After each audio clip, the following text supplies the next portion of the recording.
It was excruciatingly painful. This woman I really trusted said, no, we're going to talk to the teachers. When I talked to my child that day, when she told me... Well, this woman, it's my mom. You can just say the name. I know. It's still hard. It is still hard. I go to grab that box of food, and in walks Pete and, his spouse. And my child was so full of terror, her body went completely limp, and she fell under the table hard. I grabbed her little body, I picked her up, and I ran into the car. And I remember telling other family members about it, the ones I trusted, and it was traumatic. And this was very, very hard. I mean, we cried a lot, and it was really painful. So these are four of the most common questions that we've got over the last few days. One is, why didn't we go to the police, and why did it take so long to talk? 2, why did I not put my hands on this man? And 3, why did Suzy scream for me to go up versus her just going up herself? And 4, why are we not going public? Yeah. So let's unpack the first question, is why didn't we go to the police? Well, we did go to the police, actually twice. I think to answer the second question, why did you wait so long to talk? I would say let's go through the timeline. Hello, Anointed Ones, and welcome to Anointed TV. The story of Jonathan and Suzy Lamb is a shocking story of betrayal, abuse, and a powerful ministry's cover-up. They have courageously told their story fighting for justice, their battle against intimidation, and their unwavering faith in the face of darkness. This story began in November 2020, when the child told Suzy about what had happened to her. She immediately went to file a report with the police the next day. However, after doing an investigation in her school, they had to close the case because there were no male employees at school. Please note that the child had a description of the abuser's physique is that of an adult taller than the dad. Then in August of 2021, their parents told them that a forensic psychologist said the man was innocent. It wasn't until November 2023 that they found out the truth in the cover-up and immediately talked with the police to have the case reopened. Jonathan and Suzy shared their story with Julie Roys in August of 2024, who shared it with the public in November after thorough due diligence. Since the story came up, people have had many questions for Jonathan and Suzy, and in this video, we will ignore Daystar, Joni, and her husband and focus on the abused child's story as shared by Joni and Suzy Lamb. So let's pick up from where it all began. I would start with in the summer of 2020. Actually, in early spring 2020, my sister noticed my daughter's behavior being strange, stiffening up when people came close. And I started to notice that too, but, I didn't take it very seriously. I thought just part of growing. And then by that summer, on a trip, we're going to be a little careful with our words here. We have to be. On a trip, this man says that our daughter walked in on him in a bathroom, saw him full frontal nude. At this point, this is also new to me. I didn't really know what to do with it. I just said, okay. Since he told me, I just said, okay. And I went and checked on my child. She seemed fine. So I was like, okay. I don't know if I even told you or not that day. Then as the months start to progress, she starts to get, her behavior is changing. November of 2020, she tells me in very graphic detail that she had been molested. It was the shock of my life. I can't even explain the things that I felt. In that moment, I went to my confidant, the person I really, truly, with my whole heart trusted. That was another question. Why did you go there? It was about 5:30 in the evening. Jonathan hadn't come home from work, and I was ready to get in the car and go to the police. But this woman I really trusted said, no, we're going to talk to the teachers. When I talked to my child that day, when she told me... Well, this woman, it's my mom. You can just say the name. I know. It's still hard. It is still hard. It's easy to talk to a journalist as a one-on-one person, but going public, it genuinely hurts. These are people that we love. These are not people we're angry at or hate. Okay, sorry. I'm trying not to get emotional. So, I asked my child. I have no practice with this. I don't know what leading questions are or not. I assumed it was the school. Her world was so small. Home, school, and we'd take her to Daystar. So I assumed it was a school. I asked her, is it at school? She was nervous and just nodding. I found out since, counselors have explained that behavior to me now, and it all adds up. It all makes sense. And I said, was it a girl or a boy? She said, a boy. And I said, how tall? Trying to gauge the age. And she said, taller than daddy. That struck fear in my heart because that is a man. A 5-year-old doesn't, know to communicate that. Okay, picking up the pace. Once that happens, we go to the school and, this confidant, the one I trusted, after we talked to the teachers and they said, there's no male here, it's almost like, okay, we've done our part, case closed. And I told Jonathan, I don't want to get talked out of this. I don't want to have a discussion with your family. Let's go to the police. We went to the police, filed our report. They did a quick little investigation since there was not much to go on. They closed the case pretty quickly because our daughter was terrified. No she wouldn't talk anymore. At the school, so they... A lot of things, small things happen from talking to, people, processing, other family members, reaching out with concerns. Things happen. We're more vigilant over our child. We get a nanny in the picture to keep her away. She's terrified to go to Daystar. We do, however, go on that family vacation in August of 2021. And, this is a big one. This would answer the question of, I guess the first question is, when you walked up that day, why did you not put your hands on the man? Well, when I walked up there and I saw Pete up there with my daughter, I was horrified. The first thing I started doing was screaming, what are you doing? Obviously, since his hands weren't on my daughter, he wasn't in the act, he was just in the room with her. I wasn't at that time about to put hands on him or beat him up, but obviously I was horrified and I was just shouting him down, and that led to him multiple times, probably 50 times, saying, oh, I'm so sorry, I'm so sorry, I'm so sorry. So again, it felt like I'd caught him red-handed and doing something that he shouldn't have done. And as evidenced by the fact that Suzy saw him follow up my daughter after she had told her to change into her swimsuit. Well, so there's intent. I'll add this. To complete your answer, first, if that man's hands were on our child's body, that man would have been leaving that house in handcuffs. The police would have been called. When I saw Jonathan, because Jonathan and this man, they came down the stairs from our children's room. I guess Jonathan made him come downstairs. When I saw Jonathan, we've been married at that point, how many years? 10 years? 10 years. Yeah. I had never in my 10 years ever seen Jonathan look like this. It was honestly terrifying. His eyes were bloody red. His face was blood red. He was screaming so aggressively. And that man, who is, taller than Jonathan and much more smooth, he was shaking like a leaf. Part of my anger, which I've expressed to other journalists, is that man was so vulnerable. I felt like he was on the verge of confessing. If he had not been protected, he couldn't speak up for himself. I'm going to leave that there. It seemed that way to me. Yeah. That's how it seemed to me. Right. Until the situation was taken control of. So then comes the part about, why did I scream for Jonathan? I screamed for Jonathan because I have a very long history of being extremely compliant and obedient and submissive. And this is not me saying nice things about myself. I don't know if it's even a nice thing. It is just the facts of, I always brought up multiple times and multiple witnesses of my concerns, frustrations, boundaries with my children. I was not allowed on our own children's photo shoots. The Christmas photos that were shown on the TV shows. I wasn't allowed on those. I had to just trust me. The statement, trust me. I had to trust my mother-in-law. I had to trust, that she would take care of them.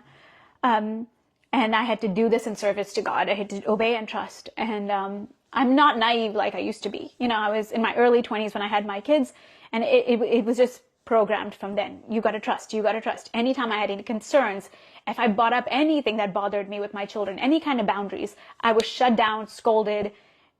These are traumatic memories. I'm not trying to be a victim. I am not a victim. I'm a very strong woman now, and God has taught me a lot. But this is the process. And that that day, I just know, I know, I'm not even that smart. I wouldn't have thought of this. In my gut, in my spirit, when I saw that man, I told my kid to go put on her swimsuit. I saw him turn and follow her up those stairs. And I just felt it in my gut, in my spirit, get Jonathan. They will not believe you. And that is the best thing that I could have ever done for my child. Yeah. I wouldn't change one thing, because if I had not, and Jonathan, what did you feel when I came to you? Yeah, I remember I was brushing my teeth. So I just felt a quickening in my spirit to like run. And so I remember your toothbrush fell. I dropped the toothbrush and I ran. I sprinted up because it was on the 3rd floor and I was on the 1st floor. I had to sprint up the 2 flights of steps. And to my horror, when I get up there, there's Pete. Sorry, I'm a little shaky. This is really hard to talk about. Whew. So Jonathan, I screamed. It was the best thing that I could have done for my child. I truly believe that if I did not scream for Jonathan and Jonathan didn't have such an aggressive, big reaction, today they would not even be admitting that he had followed her up the room or he was in the room. They can't deny it now because of this. And I know that gut instinct, that feeling, I'm thankful.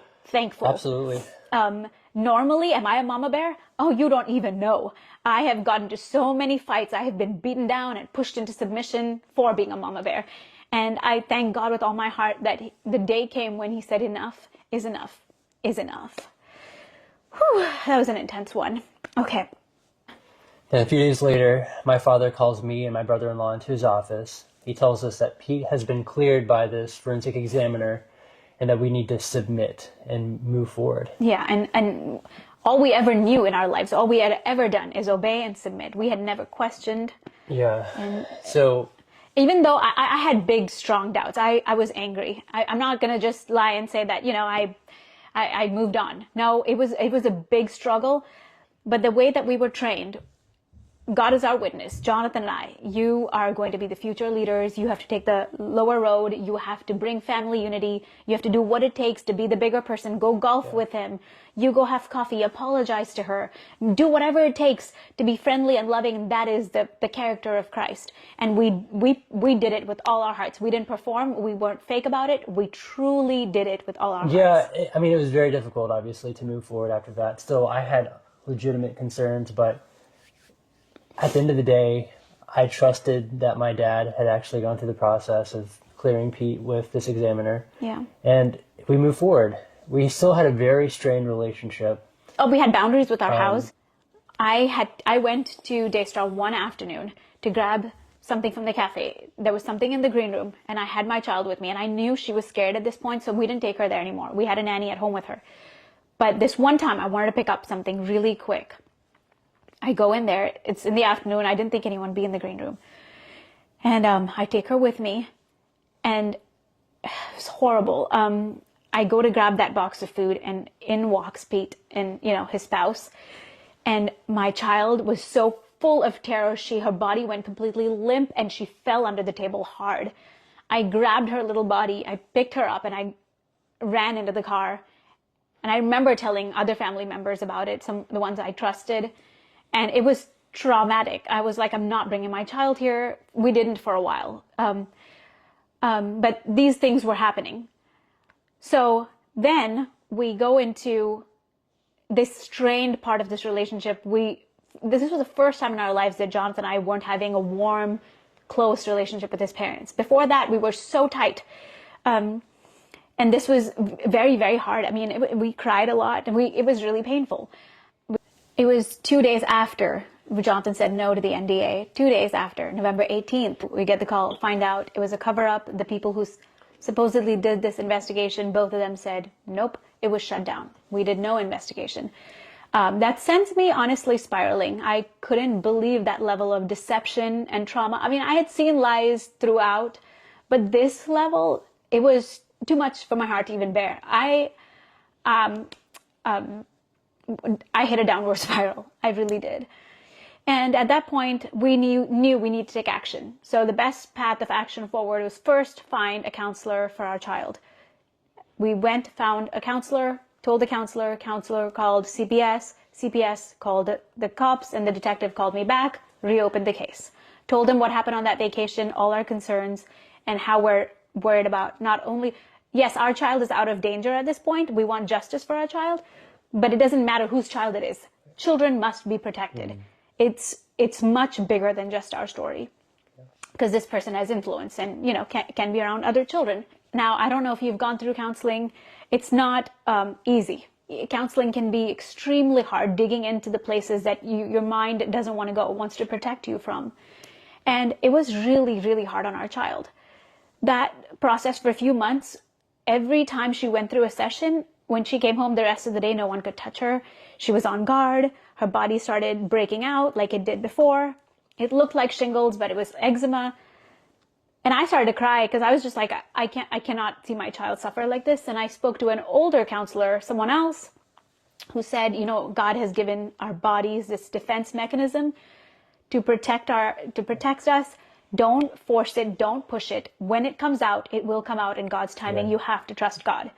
And so we talked to our counselors. That counselor said, go on a trip, let her rest, let her be a child again.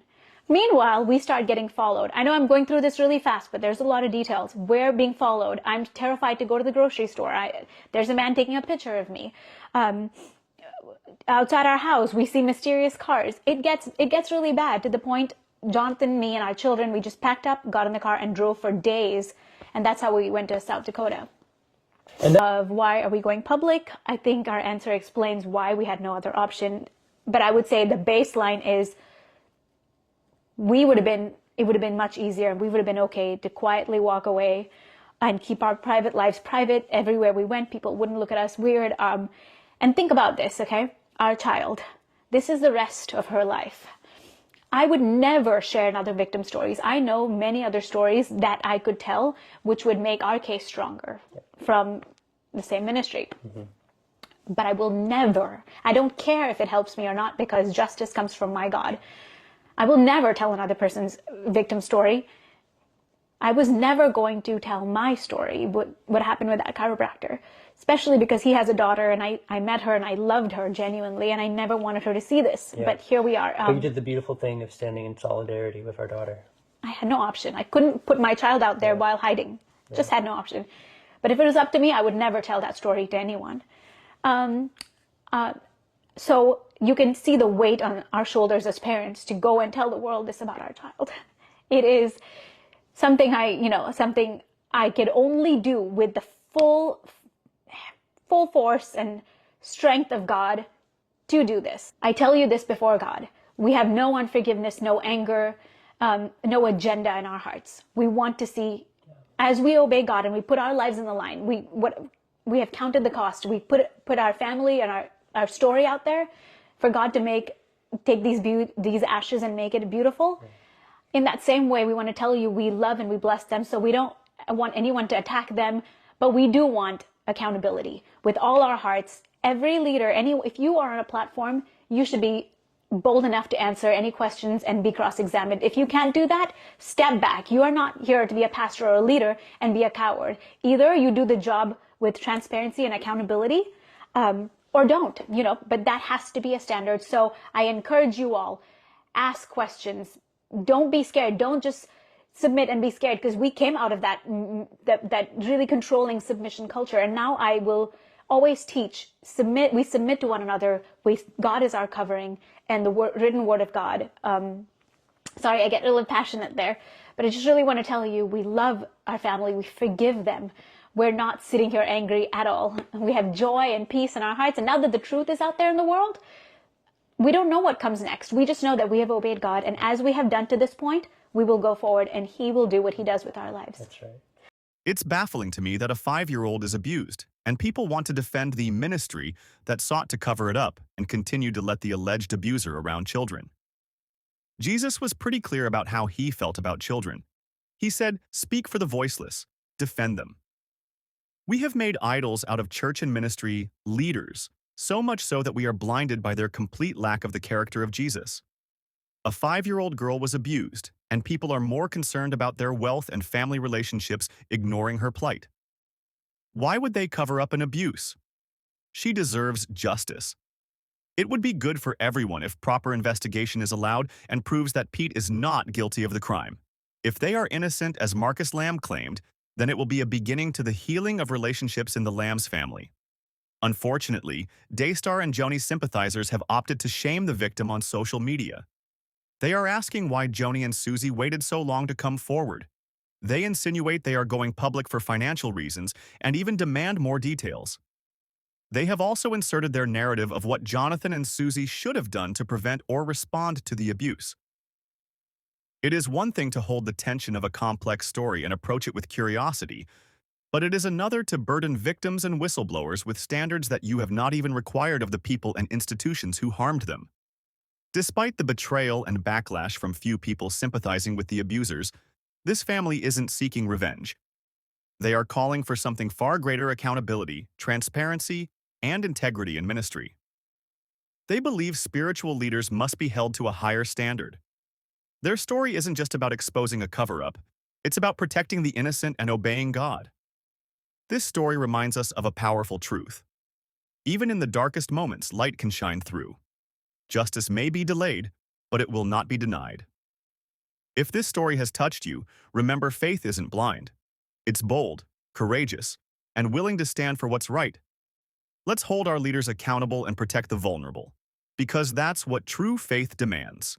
If you found this story impactful, please like, share, and subscribe. Help us spread the message of truth and accountability in Christian leadership. And as always, stay strong in your faith and fight for what's right.